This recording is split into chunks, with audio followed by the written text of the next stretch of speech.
Très souvent, quand je rencontre un couple, ma curiosité est telle que je ne peux pas m'empêcher de poser ces questions. Vous êtes rencontrés comment? Ça fait combien de temps que vous êtes ensemble? Comment t'as su que t'étais amoureux ou amoureuse? Comment était la demande en mariage? C'est pour ces moments, ces échanges que j'ai eu envie de créer ce podcast. Alors bienvenue dans Yes I Do, le podcast qui t'emporte dans une vague d'émotions, de bonheur et surtout d'amour. Yes I Do, c'est le podcast pour rêver, vibrer et frissonner. Si vous souhaitez suivre l'aventure du podcast et les coulisses, je vous invite à suivre le compte Instagram yesido.podcast et n'hésitez pas à vous abonner sur les plateformes d'écoute et me laisser un avis pour me soutenir dans ce nouveau chapitre. Bonjour Elodie, bonjour Paul. Bonjour Carole. Je suis ravie de vous rencontrer et de vous accueillir dans Yes I Do. Aujourd'hui, vous êtes là tous les deux pour partager votre histoire d'amour. Avant de commencer, est-ce que vous pouvez vous présenter chacun à votre tour en quelques mots? Alors, donc moi c'est Elodie, j'ai 23 ans et je suis arrivée à Sydney avec Paul, du coup début janvier, dans le cadre d'un VIE. Moi donc Paul, 29 ans, donc je suis arrivé avec Elodie aussi donc début janvier dans le cadre de son VIE qui est un volontariat international en entreprise. Et pour mon coup donc j'ai le même visa que Elodie qui me permet de rester 2 ans en Australie. Donc c'est quand même assez confortable d'avoir ce visa de 2 ans en Australie. Ah c'est cool. C'est mon de facto. Ouais. Trop bien. Du coup, je commence toujours les épisodes par cette question. Donc là, on va faire un petit retour en enfance. C'était quoi votre vision de l'amour quand vous étiez petit? Est-ce que vous rêviez du grand amour, de vous marier, d'avoir des enfants ou pas forcément? Je vais commencer. Pour moi, l'amour, je veux dire, les premières impressions, c'est surtout avec ma famille, avec qui je suis quand même hyper proche. Donc une famille très aimante, malgré un divorce assez jeune, on va dire, dans mon enfance de mes parents. Mais ce qui m'a permis aussi à la fois de passer du temps vraiment intense, autant avec ma mère, mon père et mes frères et mes sœurs. Donc j'ai des frères et sœurs un peu des deux côtés aussi, des mêmes parents. Mais voilà, donc ça m'a vraiment appris, on va dire, les fondations de comment aimer ses proches. Et c'est, on va dire, une intensité que je donne aussi dans les relations que j'ai. Et du coup, dans la relation que j'ai avec Elodie aujourd'hui, au niveau de comment j'aime les gens, c'est toujours assez puissant. Et c'est vrai que moi, à l'inverse, en fait, ce qui est bizarre, c'est que j'ai toujours été un peu dans le frein. On va dire, déjà, je me suis mis en couple très très tard. J'ai toujours un peu eu peur d'être déçue ou quoi. Donc après, oui, j'ai toujours gardé dans un coin de ma tête l'idée de me marier, d'avoir des enfants. Mais c'est vrai que c'est pas quelque chose auquel je pense quand je rencontre quelqu'un. Je me dis pas, est-ce que cette personne serait la personne de ma vie, quoi. Mais bon, ça va, on trouve une bonne complémentarité. Mais au final, ça se complète bien. Et est-ce que tu sais dire pourquoi tu avais cette peur ou c'est juste quelque chose qui est venu comme ça sans vraiment savoir pourquoi? Franchement, je crois que j'en ai aucune idée. Mais c'est plus, je pense même l'entourage, on est un peu une génération où c'est un peu facile de, entre guillemets, aller voir ailleurs rapidement, quoi. Je pense que du coup c'était un peu une manière de se protéger et donc de se dire que dans tous les cas au pire c'est juste une petite relation et on verra plus tard, pas avoir trop d'attentes, quoi. Ouais. Et du coup est-ce que cette image de l'amour elle a évolué quand vous avez grandi, c'est-à-dire au niveau de l'adolescence, etc. ou elle est restée quand même plutôt la même? Après, me concernant, aussi je suis un peu plus âgé qu'Elodie, donc moi j'ai eu différentes relations dans le passé qui n'étaient pas toutes les mêmes, donc des histoires courtes, des histoires longues. Donc après c'est vrai que, est-ce que ça a changé? Pas forcément, moi j'ai toujours, quand je suis avec quelqu'un, je l'aime à 100%. Là c'est le cas aujourd'hui avec Elodie, pourvu que ça continue et voilà, soyons heureux ensemble. Et pour moi, je sais pas trop, je pense que il y a des choses qui ont un peu évolué. Enfin, je pense que après, quand les deux personnes qui sont en couple et qui s'aiment font des efforts, il ne devrait pas y avoir de barrière infranchissable. Du coup, maintenant, on va passer à votre rencontre. Dans quel état d'esprit vous étiez avant de vous rencontrer? On était tous les deux en couple à la base. En fait, on travaillait dans la même boîte. Et moi, j'étais en alternance et Paul travaillait en CDI. Et on avait chacun une relation respective. Moi, ça faisait... quand on s'est rencontrés, ça faisait un peu moins de 3 ans. Bientôt 3. Et toi, c'était... Ouais, ça faisait 7 ans que j'étais en relation avant. Donc, donc vous étiez tous les deux en couple, posés, chacun de votre côté, quoi. Au début de notre rencontre, on était tous les deux en couple. Après, on se connaissait depuis déjà une bonne année parce qu'on travaillait sur des projets en commun dans le cadre d'une association qu'on avait dans notre entreprise pour faire un peu de l'événementiel. Et après, donc, je pense que nos couples respectifs arrivaient un peu à leur fin pour diverses raisons, mais nos couples respectifs avant se sont arrêtés. Et après, donc, on s'est rapprochés au fur et à mesure. Et la transition s'est faite plutôt naturellement quand on a été séparés. Donc ça s'est fait à la fin de l'été à peu près. Donc depuis août-septembre 2024, c'est à ce moment-là que notre histoire a vraiment commencé. Ok. Et est-ce que, du coup, vous dites que vous connaissiez déjà depuis 1 an, vous avez déjà travaillé sur des projets communs, mais à ce moment-là, vous n'étiez pas disponible officiellement. Est-ce que l'un ou l'autre, vous aviez déjà eu quelque chose envers l'autre ou pas vraiment ? En fait, c'est vrai qu'au début, pas du tout. Enfin, je veux dire, non mais en fait, c'est vrai que, c'est même pas, au début, tu vois, tu sens quand il y a quelque chose ou pas avec quelqu'un, mais c'est vrai qu'on n'a jamais commencé notre relation, entre guillemets, même amicale, en mettant un peu d'ambiguïté. Au contraire, au début, on parlait normalement. Et presque même, moi je me disais, ok, voilà, moi je suis en couple, il a une meuf, de toute façon, c'est pas possible quoi. Voilà, c'est ça. C'est même pas. C'était même l'idée pas ne venait même pas dans ta tête. Voilà, c'est ça.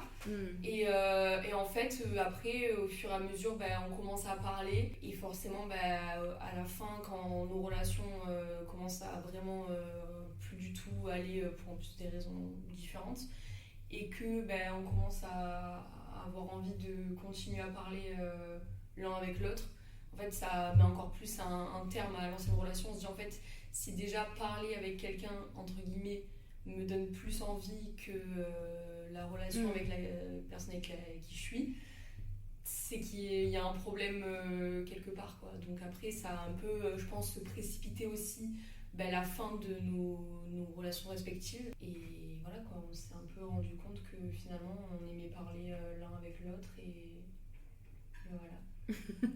Et du coup, il y a une relation en fait d'amitié qui est née en fait de par vos relations de travail, et au fur et à mesure vous vous êtes rendu compte que vous appréciez un peu plus que d'amitié, c'est ça ? Ouais, c'est ça. Après, c'est vrai que le timing en fait a fait que les choses sont venues plutôt naturellement.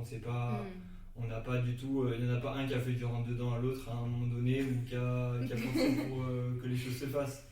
Nos relations sont terminées, et en fait au bout d'un moment, tu continues à parler avec la personne et les choses se font plutôt naturellement.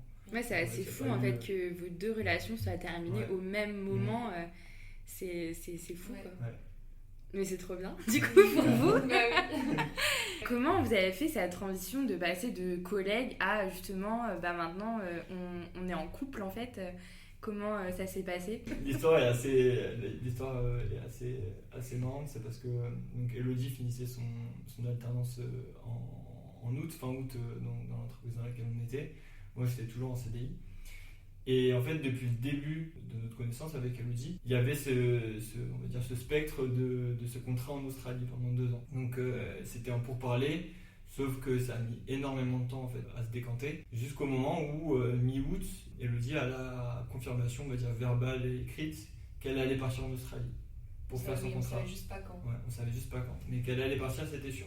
Donc elle a cette réponse mi-août, donc ça faisait à peu près genre 3 semaines qu'on était vraiment en relation. Et en fait, moi, ça m'a mis un peu un coup de fouet, dans le sens oulala, qu'est-ce que je fais, quoi.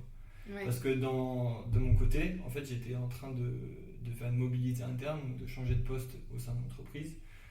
Les pourparlers ont aussi pris du temps, et le hasard a fait que je n'ai jamais eu de réponse officielle et définitive, même si tous les voyants étaient ouverts, c'était fait à 90%, jusqu'au moment où Elodie avait son feu vert pour l'Australie. Et à ce moment-là, moi, j'ai pris du recul pendant à peu près 2 heures, et je me suis dit, en fait, j'ai toujours voulu vivre à l'étranger, j'ai jamais eu l'occasion de le faire de par mon parcours dans mes études. Et en fait, là, il y a la fille que je kiffe, qui part en Australie à l'autre bout du monde, vivre pendant 2 ans. Et en fait, j'ai pris ma décision, et le lendemain, j'ai annoncé à mon N+3 que j'allais poser ma DEM, et du coup, j'ai tout plaqué au sein de l'entreprise pour partir en Australie. Ouais. Et non, et en plus de ça, vu que tu t'étais du coup séparée de ton ancienne relation, t'étais aussi un peu en stand-by parce qu'il savait pas s'il fallait qu'il achète un appart, qu'il loue. Ouais, il y avait ça aussi. Ouais. Et donc en fait, 29 ans, retourner chez ses parents, bon, voilà. Ouais. Donc en fait, je pense que c'était un peu aussi l'accumulation de tout qui te rendait encore plus disponible pour c'est vrai faire cette qu'il y aventure. avait beaucoup d'étoiles alignées. Ouais. Mais c'est vrai que pour revenir un peu aussi sur la question que tu nous as demandé, c'est vrai qu'au début, quand même en parlant, tu vois, même si on était, il y avait cette amitié, c'était plus professionnel, c'était pas réellement entre guillemets de l'amitié au début. Et après en fait c'est devenu un peu de l'intérêt. Tu vois, ça, il y avait un peu une part de curiosité, un peu de mystère où en fait on avait envie de creuser. Et c'est vrai que moi personnellement je trouvais nos échanges hyper intéressants. Et c'est un peu particulier ce que je vais dire, mais c'est vrai que maintenant, je trouve que des fois quand tu parles avec quelqu'un, c'est facile en fait d'anticiper les réponses que la personne va donner, ou tu sais un peu comment tourner les phrases pour que ça aille un peu dans le sens que tu aurais aimé pour la discussion. Elle est forte, hein. Et en fait, c'est vrai qu'avec lui, j'ai pas ressenti ça. Et en fait, ces réponses me surprenaient et ça me donnait aussi envie de creuser. Donc après, oui, c'est vrai que ça faisait vraiment pas longtemps quand t'as posé ta démission. Mais bon, on avait quand même déjà tissé des liens qui étaient très forts en peu de temps. Mais en fait, en sachant que moi, j'avais une deadline et que j'allais partir, tout est plus intense. Et en fait, on profitait vraiment de tout le temps qu'on avait ensemble. Donc je pense que tout s'est enchaîné très très vite. Et en fait, on a un peu construit notre relation en peu de temps, mais quand même avec des bases solides, quoi. Je comprends totalement ce que tu dis. En fait, tu dis que il te surprenait et de ce fait-là, tu avais vraiment envie d'en savoir plus sur lui parce que sa personnalité t'intéressait réellement, quoi. C'était vraiment lui en tant que Paul qui te donnait envie d'apprendre à le connaître encore plus, quoi. Oui, exactement. Et c'est ça aussi qui m'a un peu perturbée au début, c'est que de prime abord, quand on rencontre des personnes et même quand on doit se mettre en couple, c'est toujours le physique qui... c'est la première image, la première impression qu'on a d'une personne. Et c'est vrai que là, en plus du physique... Le mec était moche. Non. En plus du physique, il y avait une tournure un peu différente parce que c'est vraiment sa personnalité qui a pris le dessus sur l'intérêt que j'ai porté pour lui. Je comprends. Et toi, du coup? Wow. Attention là. Bah non, après c'est vrai, je veux pas me cacher derrière ta réponse, mais je pense que tu as quand même assez bien résumé en parlant de tout ça. Donc c'était des ressentis mutuels qu'on avait. Et forcément, c'est vrai que tout s'est fait très très rapidement. Et c'est vrai que en un petit mois, on a vraiment construit vraiment un début de relation qui était hyper fort et hyper solide. Et c'est vrai qu'en fait, l'enchaînement des choses qui s'est produit à ce moment-là a fait que directement, on a eu l'occasion de se projeter sur quelque chose en se disant qu'on va vivre un truc de malade à l'autre bout du monde. Et enfin, c'est pas des situations, on va dire, anodines ou que tu peux retrouver dans le commun des mortels. Donc c'est vrai qu'on s'est aussi confronté à des choses qu'on connaissait pas parce que tous les deux on n'était jamais partis aussi loin. Donc la préparation du voyage a aussi été assez longue. Le visa, tout a été un peu... Et ce qui est important, enfin ce qui est peut-être pas important, mais du coup moi je me suis retrouvé quelques mois à vivre chez mon père et chez ma mère qui habitent pas très loin, donc j'étais à la fois un peu chez l'un ou chez l'autre. Et Elodie à ce moment-là était aussi chez ses parents. Donc moi j'étais un peu dans un triangle permanent, toujours une valise et un sac à dos dans le coffre, donc sans avoir vraiment de lieu de pied à terre ou quoi.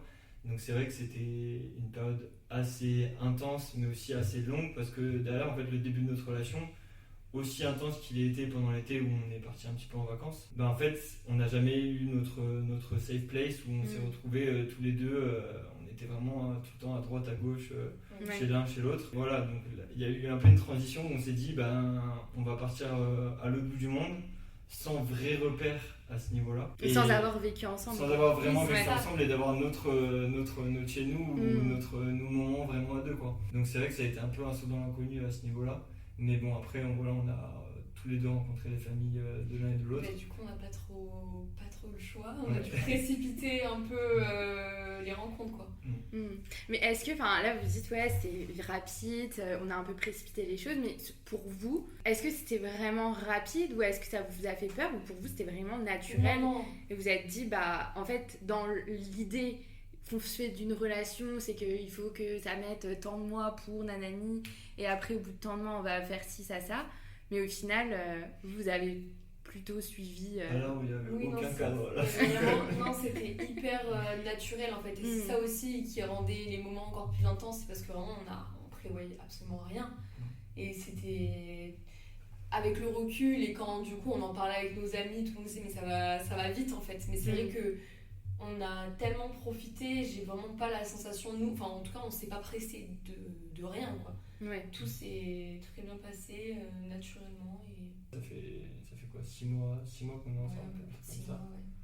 Et vous avez l'impression que ça fait combien de temps que vous êtes ensemble? Je sais pas, en vrai 6 mois je pense, mais c'est vrai que en 6 mois on a quand même vécu beaucoup de choses. Ouais, c'est ça. Et après la préparation du voyage, et avec tout ce qui est visa, administratif, bagages, affaires, recherche d'appartement, parce qu'arriver à Sydney, pour ceux qui veulent venir, on sait tous que c'est compliqué pour l'installation.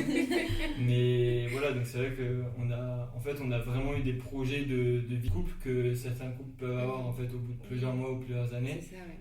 Tout ça condensé en une période hyper courte, et c'est ce qui nous a permis aussi de vraiment apprendre à se connaître, à aussi apprivoiser les limites des uns et des autres, et à se respecter et à se comprendre en même temps, quoi. Et vous diriez aujourd'hui que maintenant que vous êtes installés à Sydney, ça fait un peu plus de 6 mois que vous êtes ensemble, vous avez vécu quand même des énormes changements en très peu de temps au final. C'est quoi les conseils justement que vous donneriez, ou c'est quoi les clés pour vous qui ont fait qu'aujourd'hui vous arrivez à avoir cette vie quand même stable à Sydney, d'être bien dans votre couple, etc. Sachant tous les événements que vous avez vécus qui étaient, j'imagine, pas forcément simples, quoi. Moi, je pense que déjà, le plus important, c'est de communiquer. En fait, au début, on a tendance à beaucoup vouloir, entre guillemets, contenter la personne avec qui on est. Et donc, du coup, on ne veut pas forcément la brusquer ou quoi, mais c'est vrai que c'est quand même important aussi de parler de choses dont on a besoin.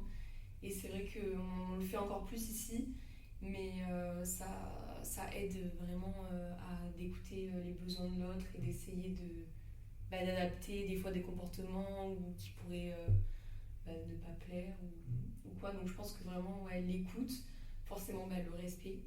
Après, ce qui était aussi un peu compliqué, c'est qu'on avait donc très peu de temps et on essayait de...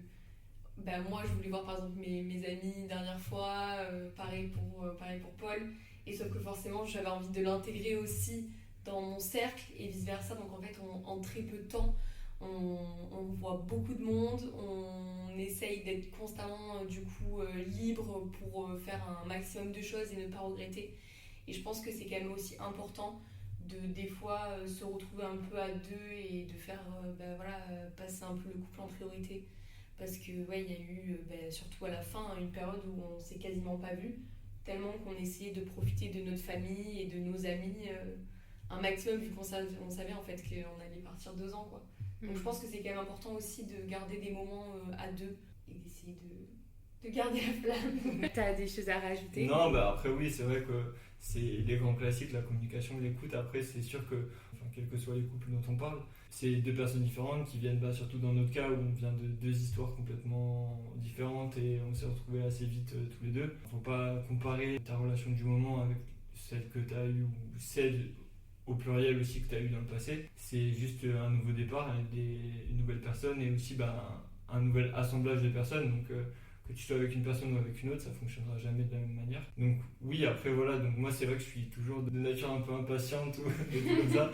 Donc c'est vrai que des fois il faut mettre un peu d'eau dans son vin. Les deux côtés en fait. Les deux côtés, et c'est des petits efforts du quotidien qui en fait, tu vois que au fur et à mesure tu fais un petit effort et c'est comme tu fais un pas en arrière, tu en fais 10 en avant. Donc en fait tu te rends compte que en faisant des petits ajustements de ton côté perso, en fait tu peux glorifier et avoir x10 ce que tu demandes en fait sans vraiment faire d'efforts au final, parce que ça devient des automatismes.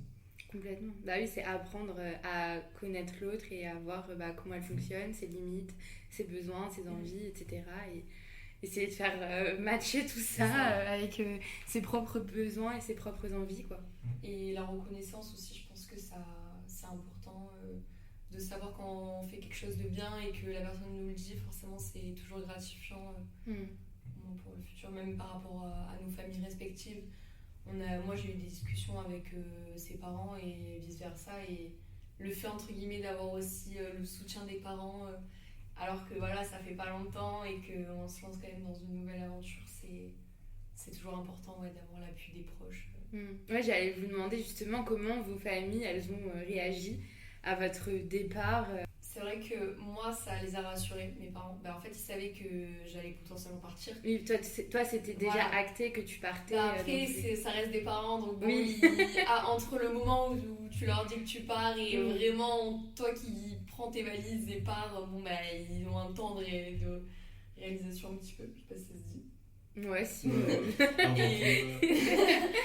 Donc moi ils ont quand même été rassurés de savoir que je partais pas seule, et en plus après coup en connaissant Paul et sa façon d'être, ils savaient que je partais entre de bonnes mains, quoi. De mon côté, donc après c'est vrai que c'est arrivé un peu précipitamment parce que vraiment 2 jours avant je disais à mes parents que j'étais en train de potentiellement changer de poste, et donc vraiment me projeter sur un cycle de 3-4 ans sur ce poste-là. J'étais peut-être en appart, j'avais même fait des visites, etc. Donc j'étais du courtier pour faire des prêts, et en fait une semaine plus tard, ils savaient déjà que j'avais une relation avec Elodie, et une semaine plus tard en fait leur exposé ma décision de partir en Australie. Donc après on a la chance d'avoir des parents qui sont toujours derrière nous et nous soutiennent et aussi valident nos choix.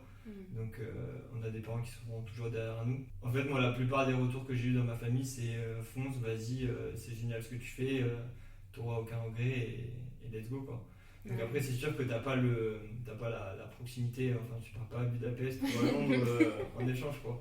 Non, donc c'est un petit peu plus loin. Et après aussi donc moi c'est là c'est surtout à la période de Noël, parce que c'était pendant cette période là que c'était les derniers moments qu'on passe en famille. C'est vraiment à ce moment là que j'ai réalisé, parce qu'il y a une année chargée en 2025 aussi dans ma famille, il y a les 18 ans de mon petit frère, mon deuxième petit frère va être papa, il y a les 40 ans de ma grande sœur, et aussi les 60 ans de mon père. Donc en fait vraiment à Noël j'ai vraiment réalisé, malgré en fait l'euphorie de partir dans cette aventure tous les deux. En fait je vais vivre des choses incroyables et je pars aussi vivre cette histoire d'amour à l'autre bout du monde, mais derrière il y a aussi plein de choses qui se passent ici. Donc après il faut pas non plus se dire qu'il faut vivre pour soi déjà avant tout. Il se passera toujours des choses que tu rateras en fait où tu sois dans le monde. Donc vis pour toi d'abord, sois en phase avec toi-même et dans tes baskets. Et ensuite, les gens que t'aimes seront heureux et seront contents de te savoir bien en phase avec toi-même, où que tu sois et quoi que tu rates en fait, au final. Franchement, c'est hyper beau ce que tu dis, et je pense que ça va parler à pas mal de personnes.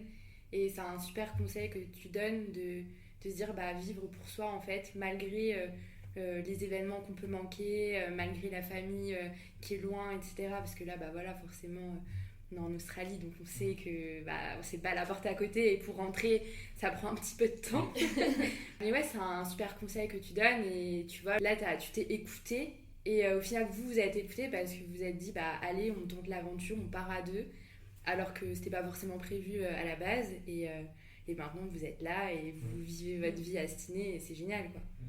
Et en plus les circonstances ont fait que la même période, je crois que c'était même la même semaine que Paul ait posé sa démission et on ait parlé à ses parents, en fait son frère, donc il s'était pas concerté, mais son frère faisait aussi un job en Corse, et il a également posé sa dème parce qu'en fait il se sentait plus bien, il était plus aligné avec les choix du propriétaire.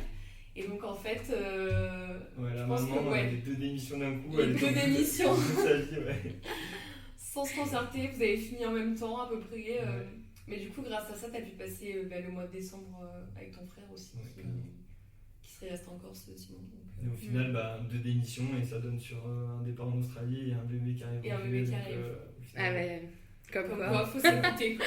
Parfois, il y a des décisions difficiles, mais qui amènent des belles choses en fait. C'est juste la peur de se dire, bon, bah, qu'est-ce qu'on fait Ouais, est-ce qu'on que je tente le tente. truc ou pas Toi, quand tu t'as dit, je viens en Australie, qu'est-ce que t'as ressenti? Alors en plus, c'est vrai que j'osais pas lui en parler moi dès le début. Déjà quand je lui ai envoyé un message pour lui dire bah c'est presque sûr que ça y est je pars, j'ai vu qu'il avait mis un petit temps avant de répondre, donc je pense que avant d'avoir la fierté entre guillemets, il y a eu le ah ok. Et c'est vrai que même moi je savais qu'il avait cette opportunité d'évolution qui était hyper intéressante et j'avais pas envie de lui imposer en fait de venir avec moi. Et je savais que si je lui, entre guillemets, mettais l'idée dans la tête, après il allait pouvoir vraiment y penser. Je voulais pas que ça vienne de moi. Donc c'est vrai que dès qu'il m'en a parlé, déjà j'étais très contente parce que je me suis dit ok, il y a pensé aussi, qu'on est un peu sur la même longueur d'onde. Et il y a même pas mal de copines qui m'ont dit est-ce que t'es contente, est-ce que même lui il me l'a dit, est-ce que c'est pas quelque chose que de base t'aurais aimé faire seule, parce que c'est vrai que à la base quand j'y pensais c'était pas un projet que je partageais quoi. Mais c'est vrai que en fait non, je regrette pas du tout, au contraire je suis très contente. Et même si je sais que par exemple pour entre guillemets mon job ça aurait pu bien se passer, je suis tellement contente qu'on vive toute cette expérience tous les deux, et on va tellement voyager. Là on a déjà pris nos billets d'avion pour en avril, on partira au Japon pour l'Expo Universelle. Ah génial. Et en plus on va rejoindre mes parents, donc trop je bien. pourrais les revoir un peu. Mais voilà, c'est vrai qu'on a l'occasion, en fait on est à côté de pays qui ont l'air vraiment incroyables à visiter, et même l'Australie tout court, il y a tellement de choses à voir, donc je suis vraiment contente de partager ça avec lui. Là, je pense que vous allez créer des magnifiques souvenirs à deux, des moments inoubliables que vous n'auriez probablement pas eu en France, mais alors ça aurait été peut-être autre chose, mais en tout cas là, c'est clair que vous avez vécu des aventures assez exceptionnelles. Mais d'ailleurs, ça me fait penser à quelque chose, je sais pas si c'est votre point de vue, mais c'est quand même assez rare, de mon point de vue en tout cas, qu'un homme plaque tout pour une femme. C'est vrai qu'on n'en a jamais vraiment discuté tous les deux, mais souvent j'ai eu cette image-là où c'est toujours voilà, dans les on va dire dans les clichés, on va dire du XXe siècle ou un peu avant, où c'est le mec carriériste qui bouge à droite à gauche et la femme qui suit son homme dans sa carrière. Donc là il faut un peu changer les choses quoi. Donc non mais comme quoi c'est vrai qu'on en parlait pour rire aussi, parce que Paul cuisine très bien à manger, et donc en fait à chaque fois le cliché c'était vraiment que moi je vais travailler et pendant ce temps il fera homme au foyer à la maison, donc on en rigolait un peu, mais c'est vrai que ça change un peu des standards. Et c'est très appréciable. C'est une belle preuve d'amour, enfin je trouve que c'est une sacrée preuve d'amour quand même de tout plaquer du jour au lendemain. En 2 heures. Oui. Il faut des hommes qui osent en 2025. C'est ça. Qui n'aient pas peur de suivre une femme. Ouais, c'est ça. Mais Paul, tu vas donner quelques conseils aux hommes et aux femmes, d'ailleurs, peut-être, qui aimeraient comprendre les hommes. Est-ce que tu as des petites choses à partager des tips? Déjà, elles ont toujours le dernier mot, ça il faut le savoir.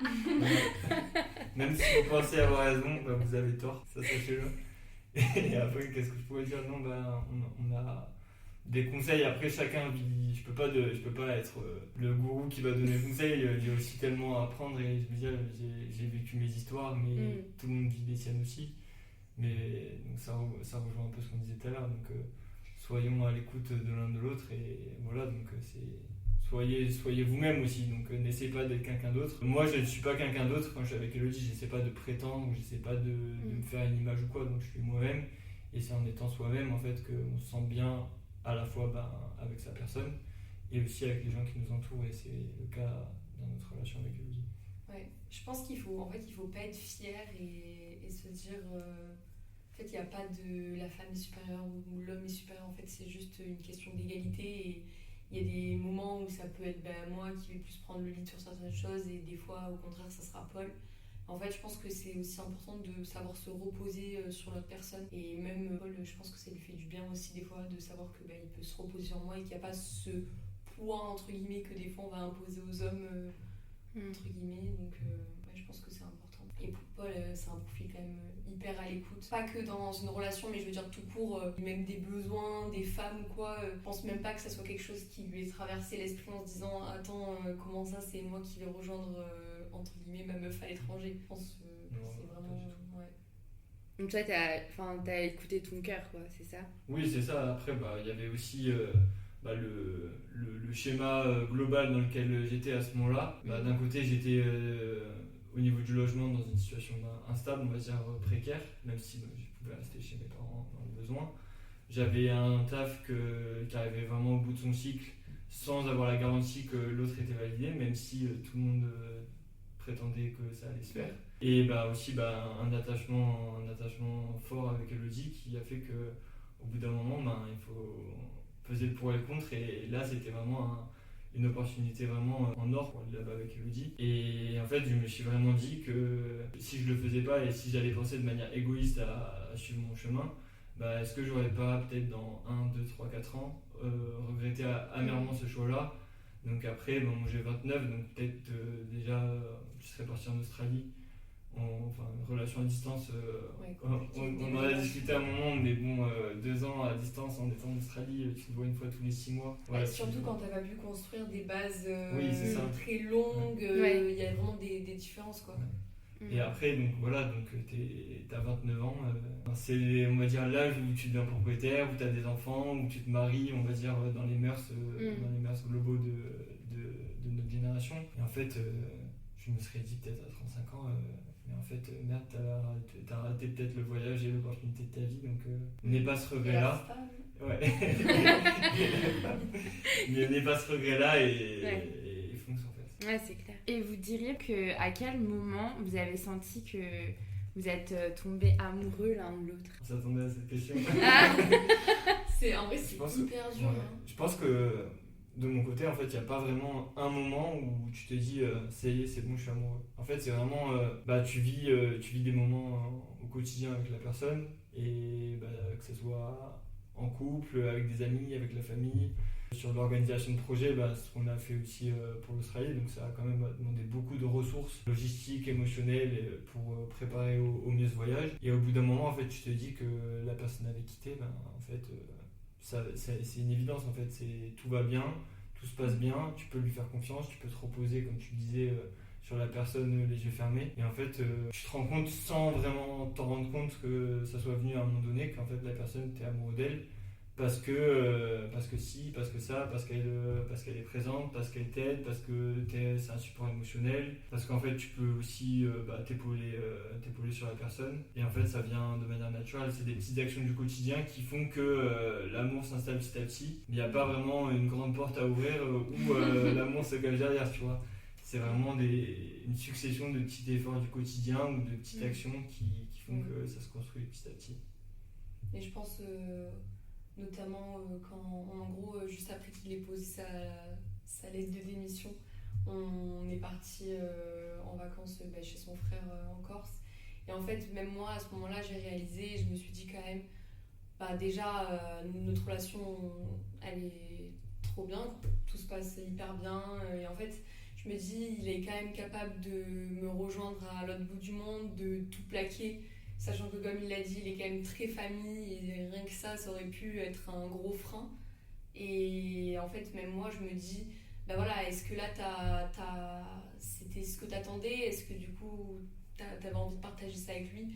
Et en fait, en répondant, c'est comme il disait, un peu une évidence où tu te dis, en fait, oui, c'est que forcément, il y a plus que de l'attachement, quoi. Si t'as vraiment envie de vivre cette expérience à deux, c'est qu'il y a de l'amour. Alors là, je pose des questions hyper profondes. Okay. La question que je voudrais vous poser, c'est maintenant que ça fait 6 mois que vous êtes ensemble, vous direz que c'est quoi là où les choses que vous préférez chez l'un et l'autre? Vas-y, pas pris.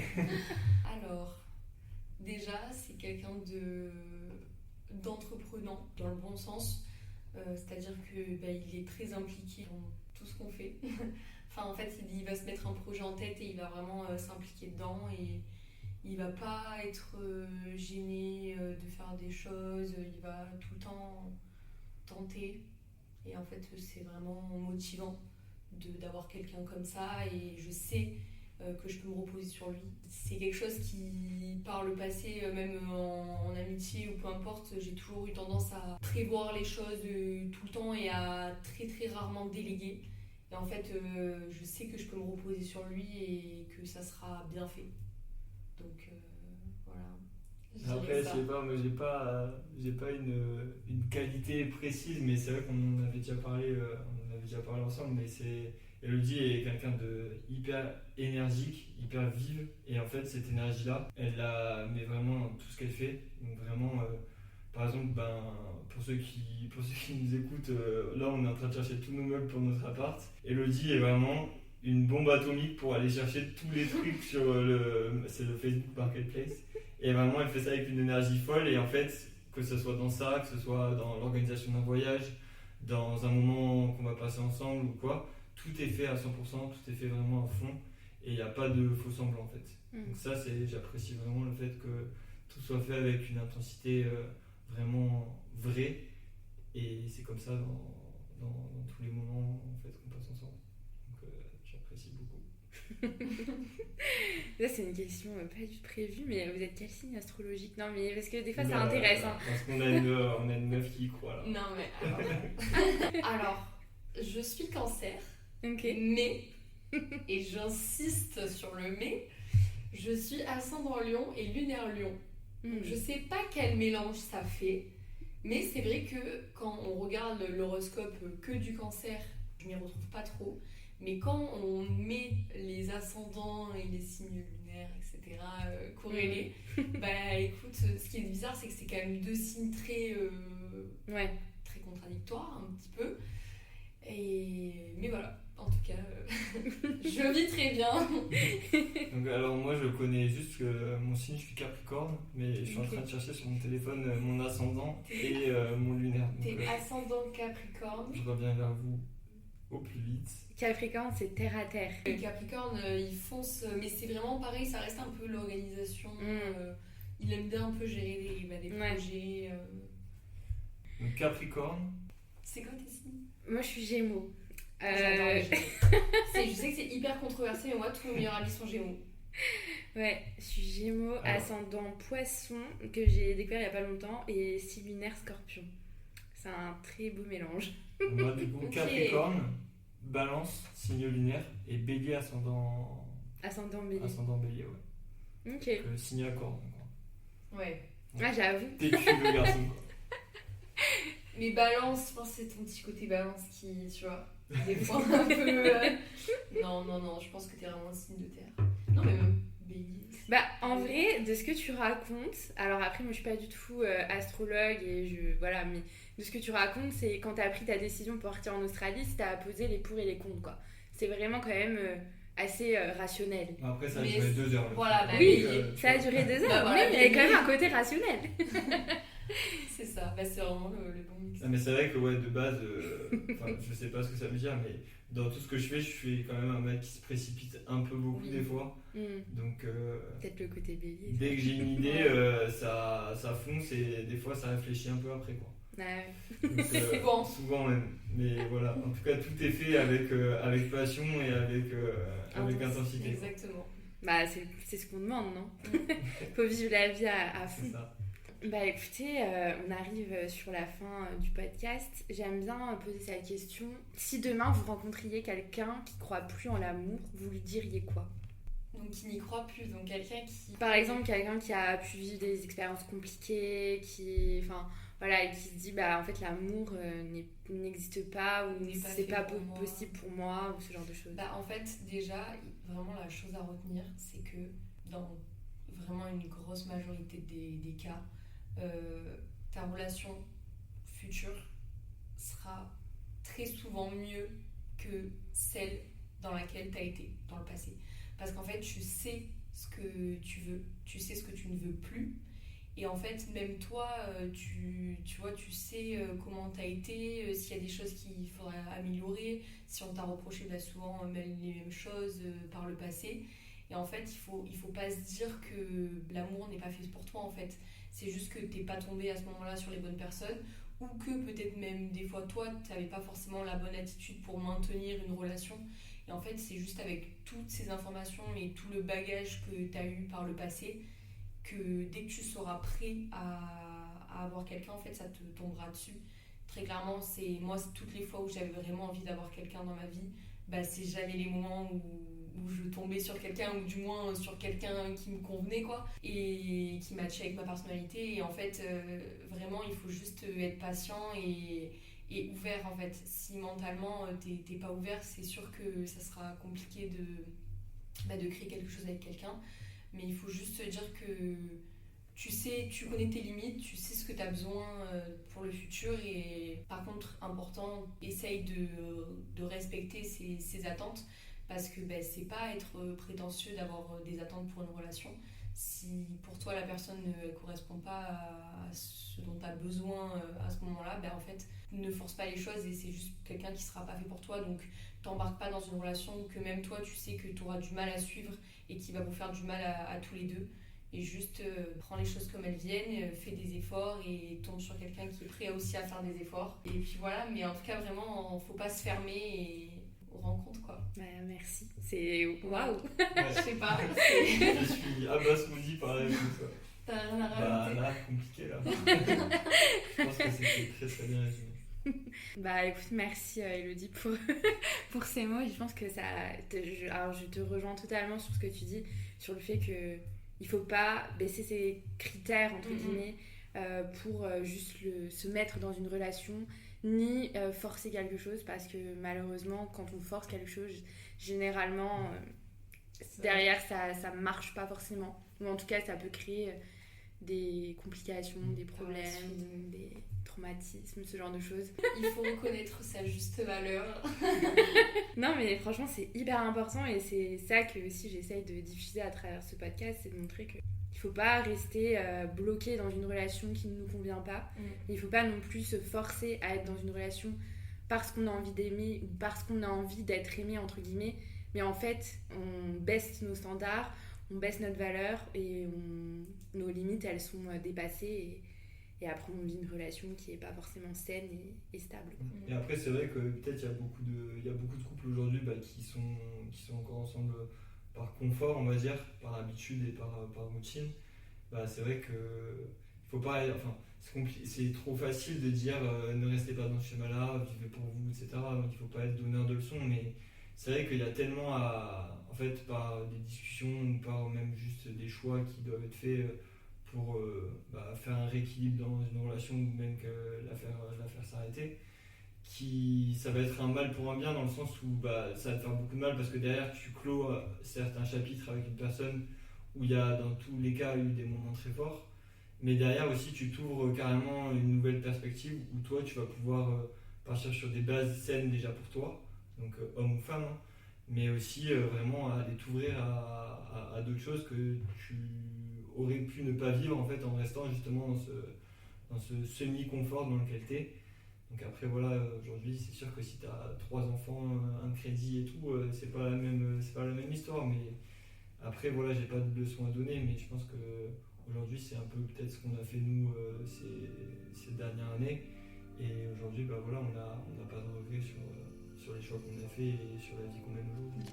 Et on en aurait certainement eu si on n'avait pas pris cette décision plus tôt. Comme quoi parfois une décision ça peut tout changer. Ça peut changer, clairement. Oser. Est-ce que vous avez un mot de la fin à partager, peut-être un mot à vous dire On peut dire qu'on s'aime peut-être. Non, moi je t'aime, Elodie. Non mais c'est trop mignon. Non mais je t'aime aussi. Oh. Ah ouais, vous allez me faire pleurer. Hein. Non écoutez, merci beaucoup. Merci à toi, Ouais, merci à toi.